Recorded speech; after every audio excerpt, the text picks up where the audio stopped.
Hello and welcome. My name is Zafar Iqbal and you are watching the Mojo Story. Prime Minister Modi was in Bihar and at a rally he said that India fulfilled its promise of a strong response to the April 22 Pahalgam terror attack through Operation Sindoor that was launched on May 7. The operation targeted 9 terror camps in Pakistan and Pakistan occupied Kashmir, bringing terrorists to their knees with minimal uh, collateral damage there in Pakistan. Home Minister Amit Shah visited Poonch today. He met with the families of those who are affected by Pakistani shelling. You can see from those visuals.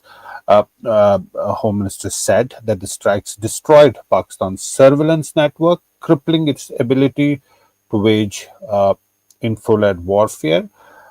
Defense Minister Rajnath Singh, meanwhile, you can see on those visuals, he was with the Navy today and he praised the Navy's role, saying that INS Vikrant's deployment confined the Pakistani Navy to its shores and forced Islamabad to seek de-escalation. Uh, Trying to get a better understanding of Operation Sindoor and what we saw in all of these days, we joined by an eminent panel today. Uh, we joined by Major General Dhruv Katoch, Director India Foundation, and also Alok Bansal, who's a strategic analyst.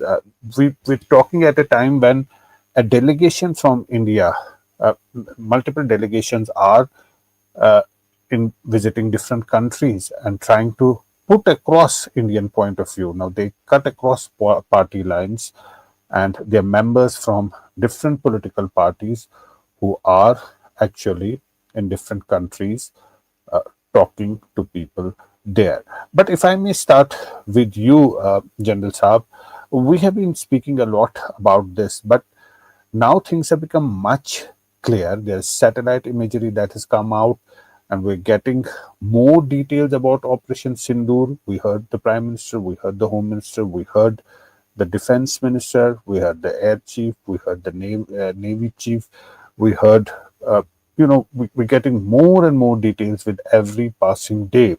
How do you assess the operational success of Operation Sindoor from a military point of view? Thank you, Zafar. Zafar, I think when, a very dispassionate analysis tells me that it has been a complete, I would say, as close as 100% when we are looking into the success. Now, there's been a lot of confusion as to why we called it off early. I think we have to define success by what was the initial aim. And the initial aim of the operation, that was before 7th of May, before the first strike took place, the aim Yeah. was that after we carry out the mission, we Yeah. will escalate. So Yeah. at every stage, there was supposed to be de-escalation, and that lever was in our hands, which Yeah. is why after those 9 targets were taken out on the night of 6th and 7th of May, our DGMO spoke to his counterpart and told him, we have destroyed these targets, which were terrorist targets. We have Yeah. taken out the height, we have taken out the headquarters, and we will not go any further. But should you retaliate, there will be a response. Right. So we had, from our side, we closed it. The operation could very well have failed that day had Pakistan not responded. Now, Pakistan chose to respond, which is their right. They responded. And here was the second success which we achieved. Every single drone and missile which they sent inside Indian territory was detected and destroyed. And they could carry out no damage which was significant. That means no military target was hit. Albeit, yes, there was some destruction to civil property. Some civilians were hurt, and some casualties took place there. Now, based on that, again, India carried out a strike in which we hit their military targets. And when they retaliated, we hit them the third time. And this time, even the BrahMos was used. The net result of hitting the military targets was their radar installations and their early warning systems were destroyed. Yeah. Their airfields were hit. The ability of their aircraft to take off got degraded. And that was the time when it was the Pakistanis who approached the Americans. They didn't approach us directly. They approached the Americans and they asked for peace. The Americans told India, and we said no. It is a bilateral issue between Pakistan and India. If if we have to have de-escalation, Pakistan has to request. That is when their DGMO spoke to our DGMO, and we said, okay, we will not take it forward if you do not. That is how the peace came about. Right. If the Pakistanis had retaliated, we'd have gone in for one more day. If they had Yeah. stopped, we could have stopped 2 days earlier. Yeah. Now, when we consider all this, we were successful in hitting the targets which we wanted to hit, and the Pakistanis could not prevent it. On the other hand, they were not able to take on our targets. The numbers, Yes. the one aspect of this entire operation which has not been spoken of is the role of the Indian Navy. Now, the Right. Indian Navy was actually deployed in the most crucial area. You were covering the sea flanks as far as Pakistan was concerned. And that, I think, was a very, very strong deterrent posture, because Yeah. any escalation from us on the sea side would have really put Pakistan into very severe trouble. So I think when we're looking at it dispassionately, without any drum beating, without anything, it was a limited conflict spread over 3 to 4 days, in which the Pakistanis could not achieve any objective.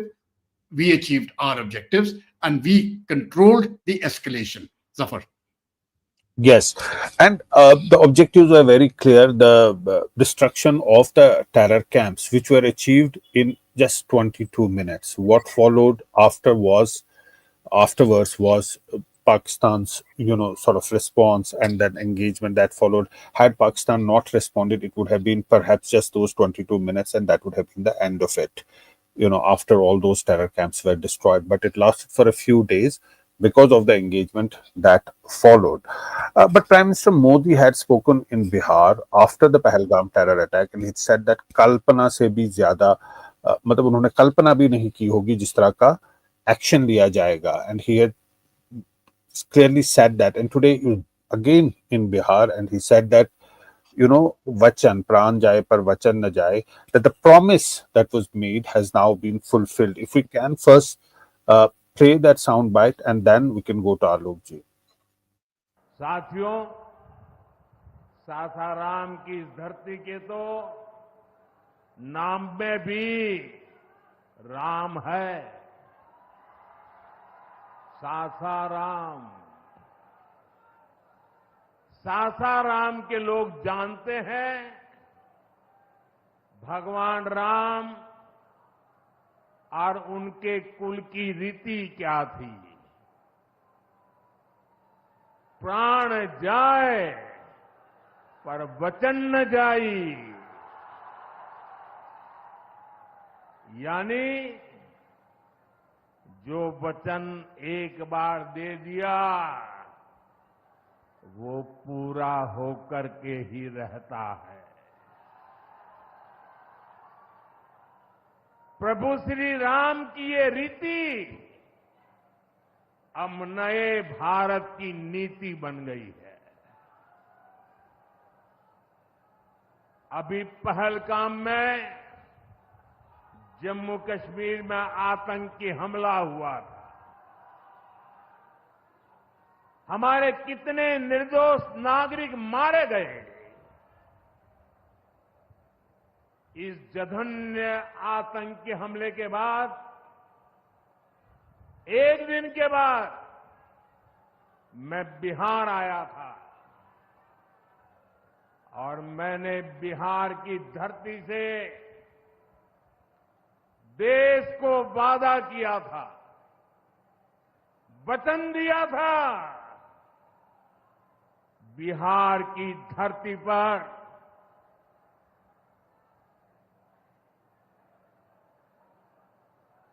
आंख में आंख मिलाकर हमने कह दिया था, आतंक के आकाओं के ठिकानों को मिट्टी में मिला दिया जाएगा।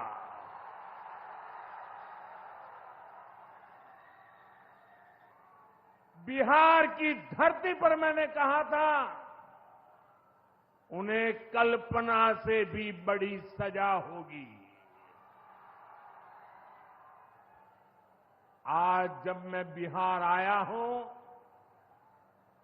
तो अपने वचन पूरा करने के बाद आया हूं। Right. You heard the Prime Minister there. Alok ji, India has united to expose Pakistan globally. We know that these delegations are visiting several countries right now and talking to people there. Do you think that India has succeeded in reframing cross-border, military action as a legitimate counter-terrorism action? Because that is what India has said, that it was just meant to demolish the terrorist camps, and it was not meant to go further than that. There was no intention to target Pakistani military or any civilian area. These were precision targets that were carried out. See, firstly, we need to be very clear, as General Katoch said, that militarily we achieved phenomenal success. Our attacks deep inside Pakistani territory were precise, accurate, and very, very effective. In fact, by targeting places like Jacobabad, Bulari camp, and Bahawalpur, we have shown that we can target any place in Pakistan. Jacobabad is virtually the center of Pakistan, Right. actually. If you look at it, it's in northern Sindh, touching Baluchistan boundary. And in a Right. place like that, when you hit the center of a runway, that shows the technical capabilities of Indian weapon system.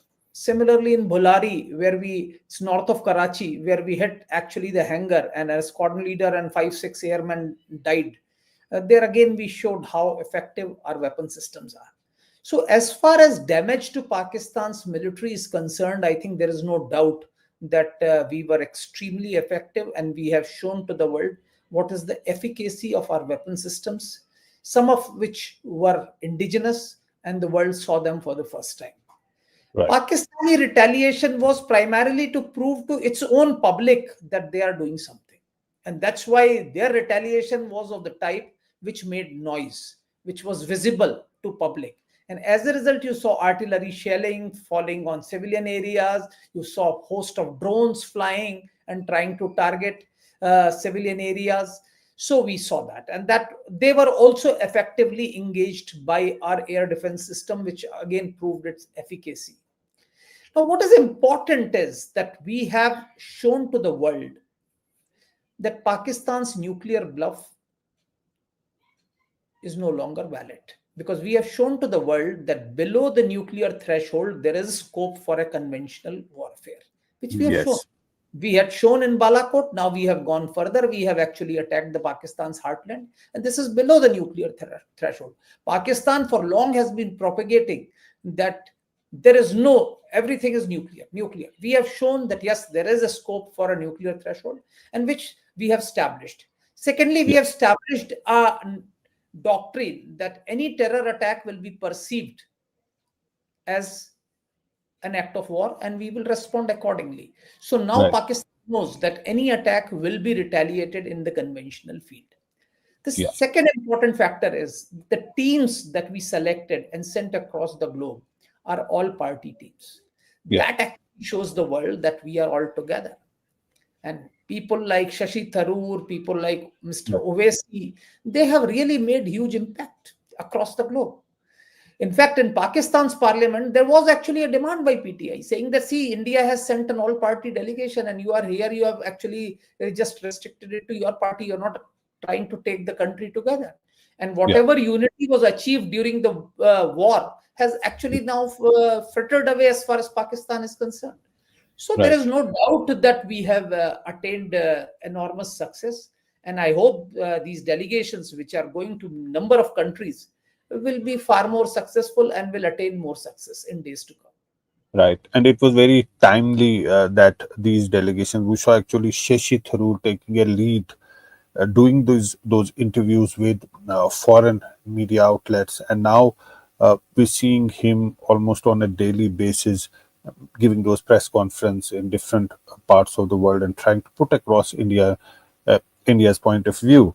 But we're also talking about areas which were worse hit by Pakistani shelling, like Poonch, where there were casualties, there were civilian areas that were bombed by Pakistan. Today, Home Minister was in Poonch and he met with the families of the victims, and he also said something significant about the damage that were inflicted on Pakistan. If we can hear that soundbite first. प्रणाली चुन चुन कर आपने ध्वस्त कर दी, जो खड़ा करने में दुश्मन को शायद 4-5 साल का समय लगेगा। इसका मतलब ये होता है कि शांति काल में भी आपने आपकी पैनी नजर इनके व्यूहात्मक स्थानों पर बनाए रखी। आपने सटीक जानकारी और इसके साथ साथ जब उस ओर से शुरुआत होती है तो कम से कम समय में सबसे ज्यादा क्षति किस प्रकार से पहुंचा पाएंगे वो सोच कर रखा, उसकी तैयारी भी की और ईश्वर ने मौका दिया तो कर भी दिखा दिया।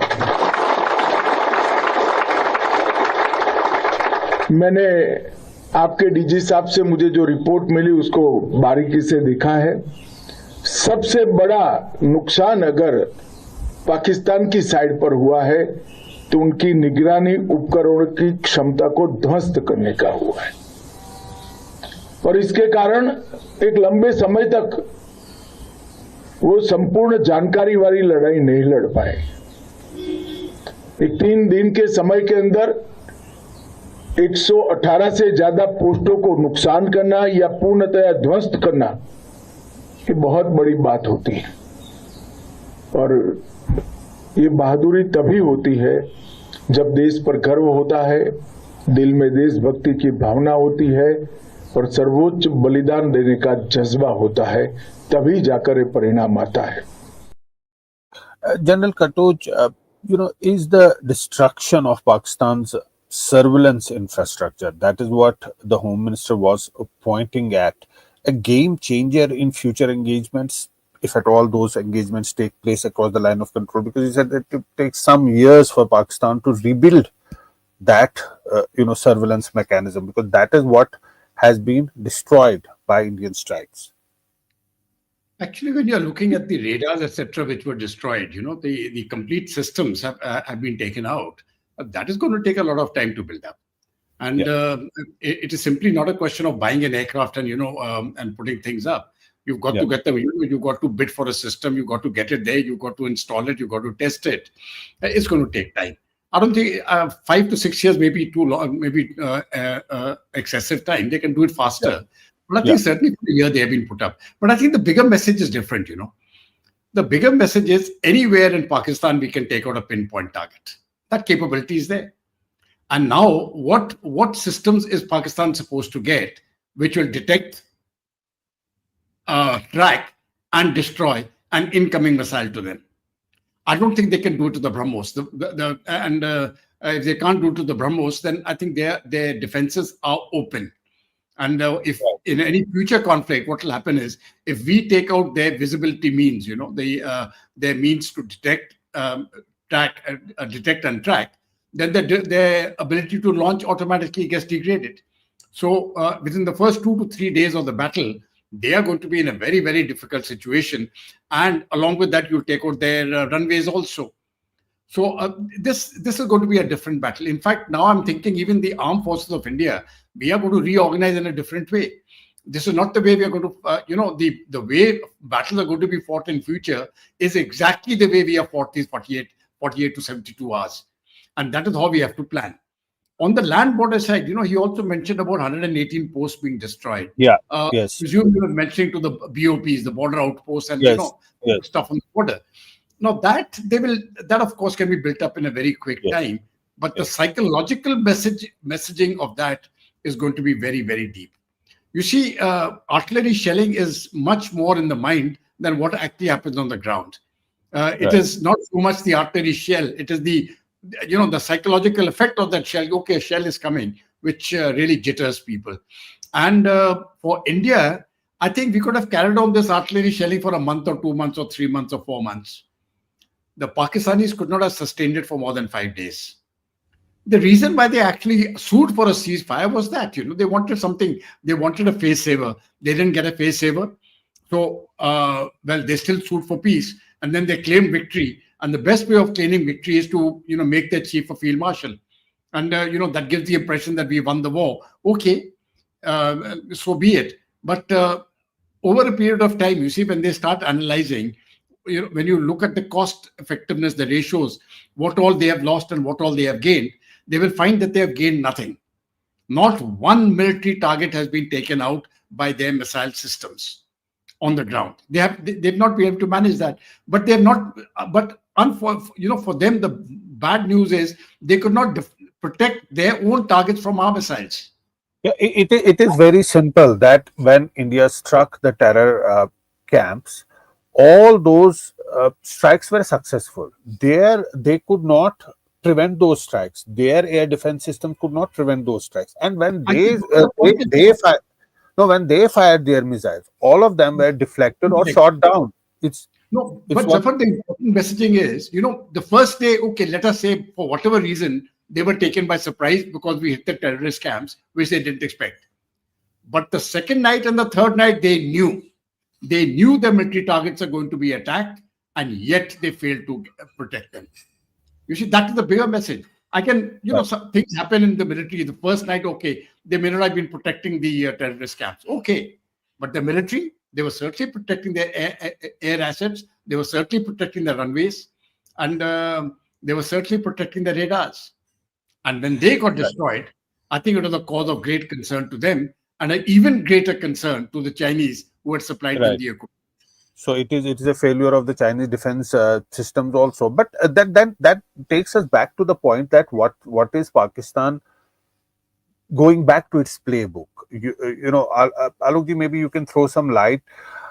This hybrid threats, Pakistan resorting back to its playbook of instigating terrorism, or maybe cyber attacks, infiltrations, that is what they've been doing, because conventional war, they cannot possibly stand a chance. Do you think that threat is even more now, or Operation Sindoor has really put a check on that? See, unlike what Pakistan had projected to the public, their military and the political leadership realizes the damage that they have suffered in this Operation Sindoor. They also know the void that has been created in their surveillance system, as Home Minister was rightly bringing out, that their radar system, their air defense systems actually have crumbled. It will take at least 5 years for them to recreate them, if they have funds. So there are huge voids in their air defense system, and they are extremely vulnerable. So knowing that, they would not indulge in such activities which might provoke India again immediately. So at least in some foreseeable future, we'll see restraint by Pakistan. But as I said, their character is such that as and when they are in a position, they will again do that. Meanwhile, they may also like to indulge in activities which they will have deniability. Activities which you cannot directly associate with them. In parts of India which are not contiguous to Pakistan, which are far off from Pakistan, by outfits which you cannot directly associate with Pakistan. So those are feasibilities that you cannot deny. Here, I must make it very clear. What Pakistan has done is that Pakistan has projected to its populace that they have managed to withhold a much bigger India. And as a result, they have claimed success, like they had done in 1965, as you know. They still celebrate Defense of Pakistan Day on 6th September, because they claim that they achieved victory in 1965.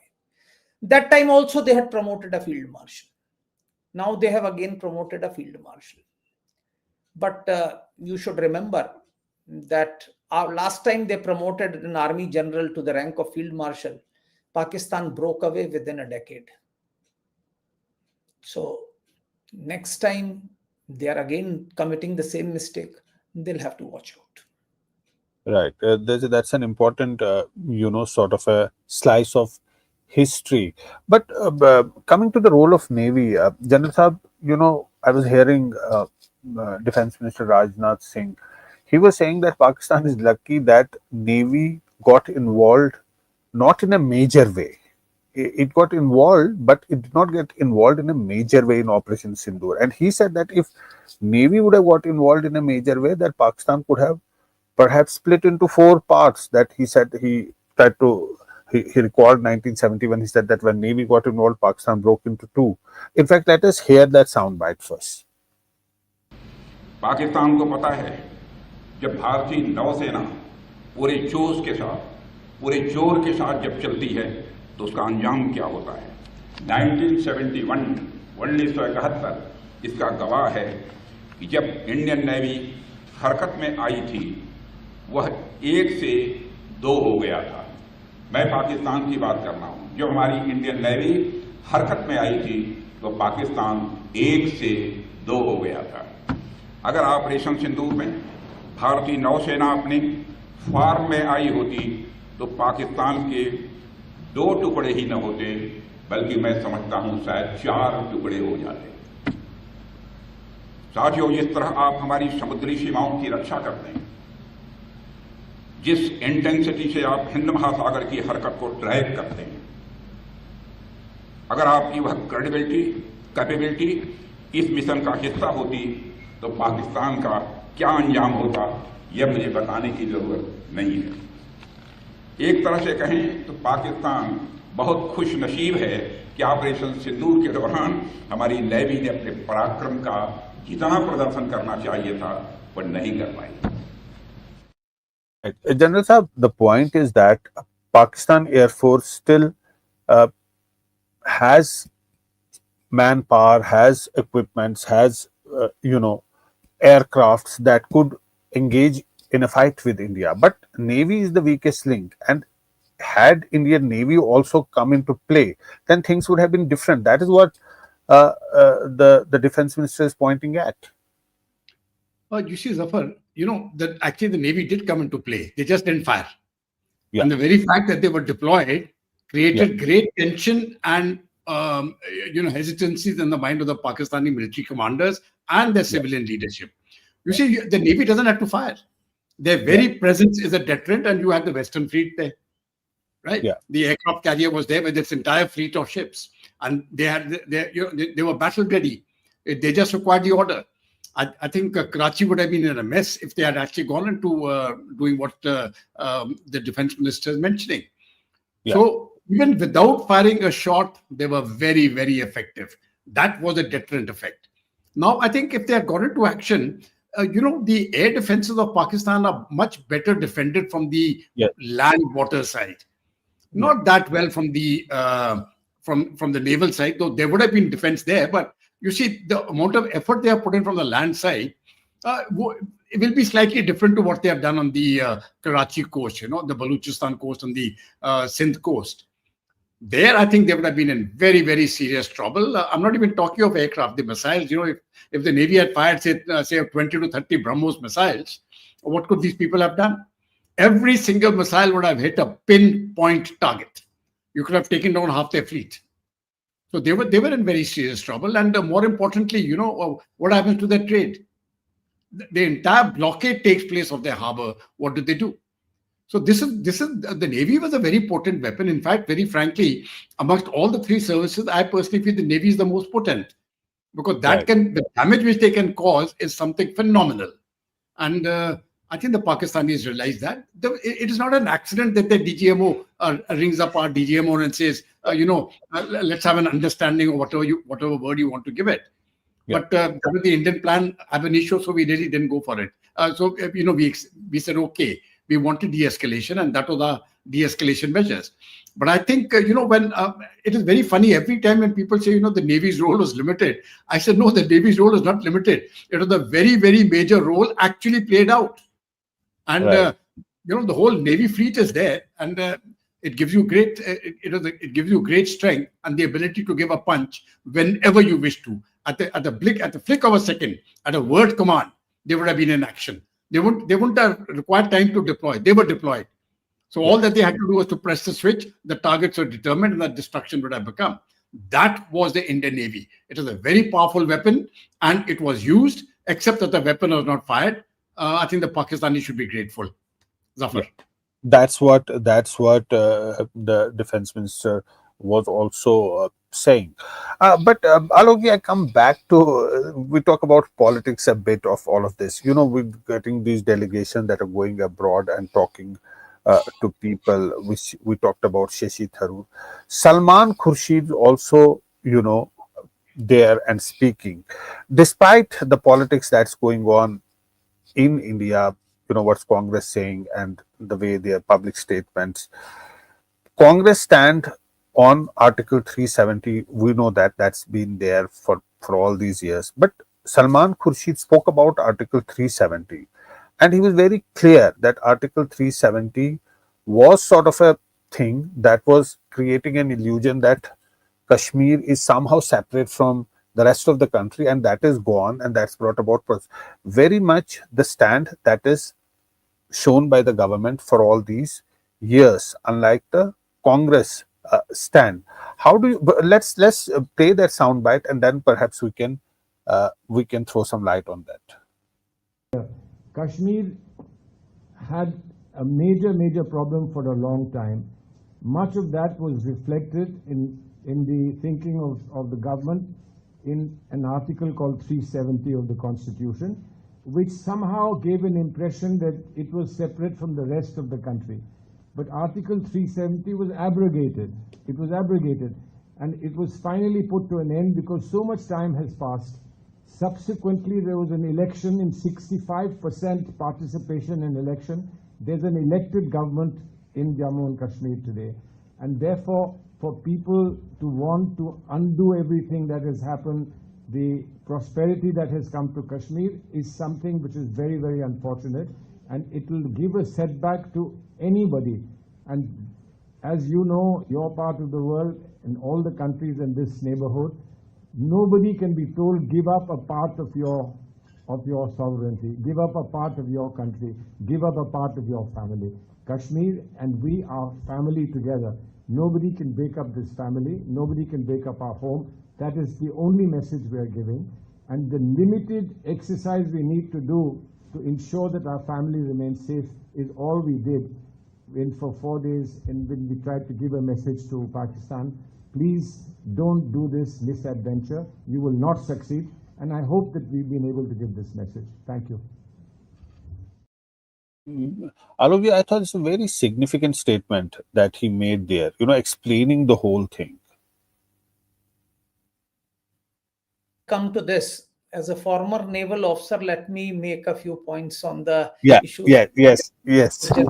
Said it's important that I should be saying something. See, firstly, you need to understand that Navy presents a threat in being. Navy doesn't have to actually go into action. The very presence of Navy itself creates a threat. And the moment we had joined both the fleets and they were in Arabian Sea, it actually posed a threat for Pakistan because Pakistan did not know where they're going to strike. It is all along their coast. So it actually puts them into tenterhooks. Pakistan, which is highly import dependent, was extremely vulnerable to any naval blockade or attack by the Navy. On top of that, their air defense system and surveillance system along Makran coast are virtually non-existent except for certain points, leaving Ormara or Pazni or something like that. There are huge gaps as far as their Makran coast is concerned. Thirdly, there is turbulence all along Makran coast. The Baloch insurgency is actually highly active in that particular part of the coast. So again, that was very important. The asymmetry between forces, as far as the three services are concerned, is highest in terms of Navy. Our Navy is far superior to Pakistan's Navy. And as a result, apart from their submarines, none of their surface ships dared to venture outside to the sea throughout this conflict or anything. Our fleet was just south of that. And the fact, because they were so far off, they could have struck anywhere, they could have launched an amphibious assault, that actually put them on tenterhooks, and that's why they were worried. As it is, that Pakistan's petroleum supplies were getting depleted. They had actually closed down all petrol pumps along the border areas. So they were worried that in case of any strike on their storage facilities or on the harbor, they would be running dry. So that is as far as Navy was concerned. Navy did play a very major role, and in fact, it was a major threat. Probably they did not go into the conflict because any naval attack would have had a greater ramification, because then it becomes a bigger issue, because Navy's arena of operation is entire ocean. It's not confined to one particular area. A Navy can operate thousands of kilometers in a day. So that has its own dimensions. And that's why I think India exercised restraint and we did not go. Now, coming to Mr. Salman Khurshid's point, it's a very important point, and I need to be very clear. I think most people in Congress, subscribe to this idea that Article 370 was a relic which created certain doubts in the minds of people, and I think that's been done away for good. Now, what Congress says within the country is for domestic consumption and for their political aims. What Mr. Salman Khurshid said is actually the right statement that he gave, and I think almost all ideologues or top leadership of Congress who understand international relations, who understand geopolitics and strategy, believe in that. So what Congress may say domestically, I think, is at variance with what is in national interest. Right. That's a very significant point, because when I heard that soundbite, I thought it's very important to reflect it. Janat Saab, we come almost to the end of our show, but I wanted to ask you that we spoke about the military success, the way that India has been putting across its case diplomatically, but there must be some lessons that have been learned from Operation Sindoor for any civil military diplomatic synergy in the future. What are the lessons that you think that are derived from Operation Sindoor? Of course, it starting from the Pahalgam terror attack, and then the Indian strikes, and then what followed after that. I think one of the lessons which comes out very clearly is it is not simply a military operation.